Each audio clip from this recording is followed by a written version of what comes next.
at Oklahoma. 65-2. DeMarco Murray. A lot of room to roll. Across the midfield stripe. Making a miss now in the secondary. And look out. He may go the distance. Do they have enough time and an angle? No. Touchdown Oklahoma. Hey everyone, it's that time for the OU post-game show. To quote Dennis Hopper from the movie Speed, pop quiz hot shot. The Oklahoma Sooners have lost 4 games this season. 3 of those losses were by a field goal or less. All 4 losses, including the most recent one against Nebraska, was also by just 1 score. 4 losses by a total of 12 points. 5 of your starters out for the season due to injury. What do you do? What do you do? The answer? You win. And, if at all possible, you win impressively the next time you get on the field. No question, this has not been a dream season for the Oklahoma Sooners. They're used to Big 12 championships. They're used to playing in BCS bowl games. They're used to being highly ranked. And from time to time, they're used to playing for national championships. So this has truly been a weird season, a season unlike most for Oklahoma, especially in the Bob Stoops era. But the only thing that you can do to feel better if you're Oklahoma is simply put, win. And if you can, win impressively. No other substitute for that. This is not like high school football or pee-wee football or grade school football or a loss. Sometimes you can maybe gain a little bit of a victory morally. No such thing like that in college football or in the NFL. You win in order to feel better. There's no other substitute, either as a player, as a coach, or as a fan. For Oklahoma, against Texas A&M, the Sooners win, and yeah, win impressively. In fact, it's the 3rd time this decade that the Sooners have scored at least 60 points on Texas A&M, including the 2nd year in a row. Final score is 65-10 from Gaylord Memorial Stadium. The win, it's a big one for OU, not just to restore confidence, but also the win, which is their 6th of the season, their 4th in Big 12 play. That 6th victory gets Oklahoma to bowl eligibility. A&M, they dropped to 5-5, and they're still 1 victory away from getting to bowl eligibility. More on that in just a second. Even though this game ended up being a blowout, in fact, blowout might be too kind of an adjective, early in the 2nd quarter, it was 14-10 Oklahoma, and they had to punt deep in their own territory. And in my opinion, the turning point of the game occurred, and here it is. Into a pretty good breeze. Keeps it below the wind this time. Frederick, let it go. Let it go, and now the Aggies scramble. He just let it go, and I got a feeling Oklahoma's picking it up and going the other way. It's Keenan Clayton. And actually, it was not a touchdown because you cannot advance a muff. What a muff is, it's when the return team touches the ball, but they never establish possession. That does mean that the punt team can recover it, but they cannot advance the ball. So Oklahoma actually had the ball at the A&M 21. The touchdown was not allowed, but Oklahoma did get possession, and as you can tell, there was some confusion on the A&M punt return team's part, which led to Oklahoma getting the takeaway. Oklahoma would eventually get the touchdown, and just like in the Tulsa game, Oklahoma had a 2nd quarter succession in which the snowball effect began. That's when the snowball rolls down the hill, gets bigger and bigger and bigger. Oklahoma's lead got bigger and bigger and bigger, and there was nothing A&M can do. In fact, A&M had 4 turnovers in this game. Oklahoma only had 1, by the way, and those A&M turnovers, fumbles, which led to Oklahoma's success. In fact, Oklahoma recovered 3 A&M fumbles. So A&M hurt themselves with the turnovers, but Oklahoma took advantage of the turnovers as well.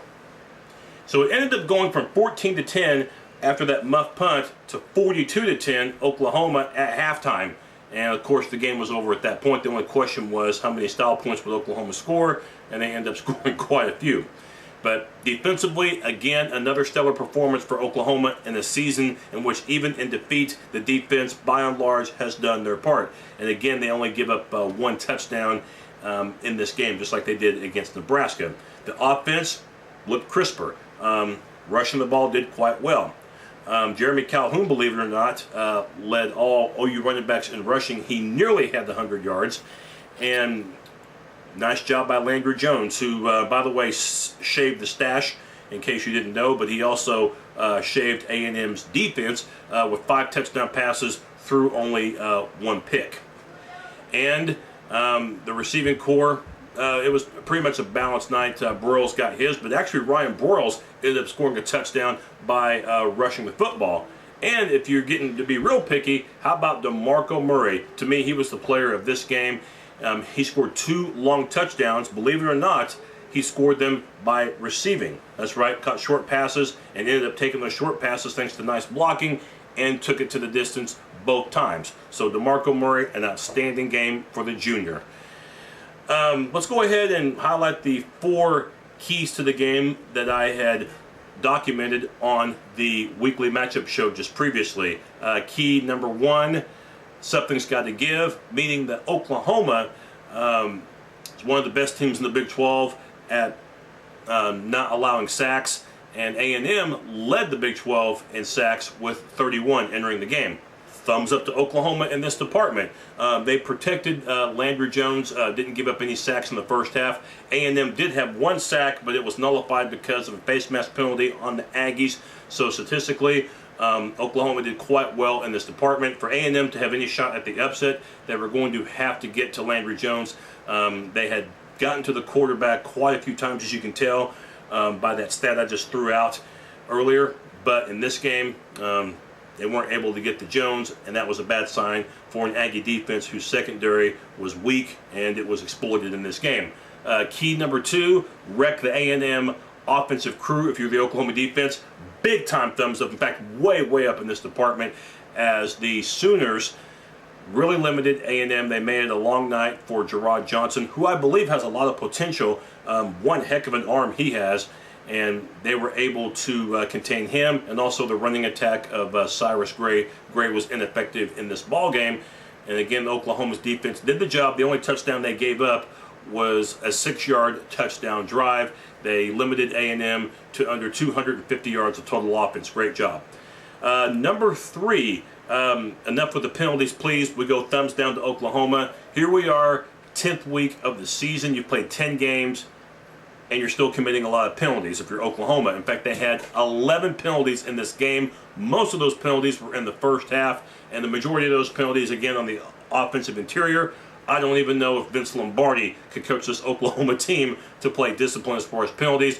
Didn't hurt them against A&M. Could hurt them, though, against Tech and against Oklahoma State and in the ball game. So I don't know what else we could say. It's a broken record as far as OU trying to correct the penalty situation. Right now it looks hopeless. And then number 4, get over the hangover, meaning get over the Nebraska loss and get ready for A&M. Again, a gigantic thumbs up in this department, especially for the offense, who racked up over 600 yards of total offense. So they put the Nebraska game, they put it on the back burner, and they took care of business. They took care of A&M and OU with their 29th straight home victory.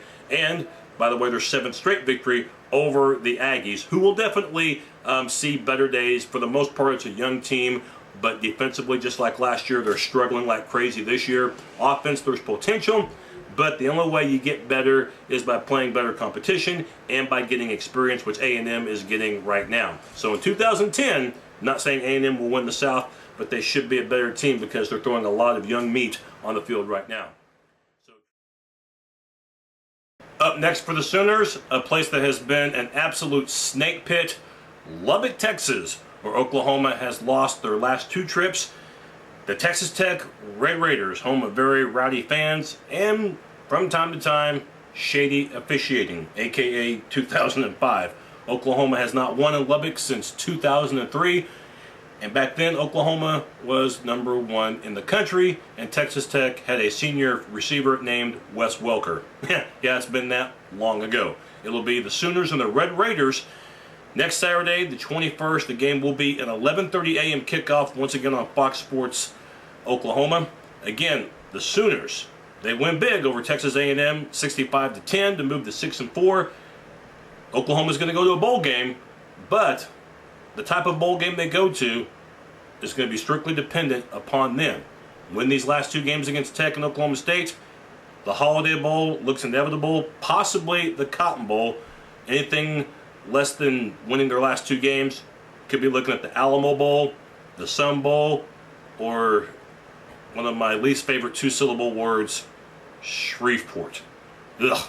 Hopefully OU won't have to mess with the Independence Bowl. Again, that's up to the Sooners though. But this past Saturday, they looked great against A&M, winning 65-10. I'll have my weekly matchup show coming up soon of OU and Texas Tech.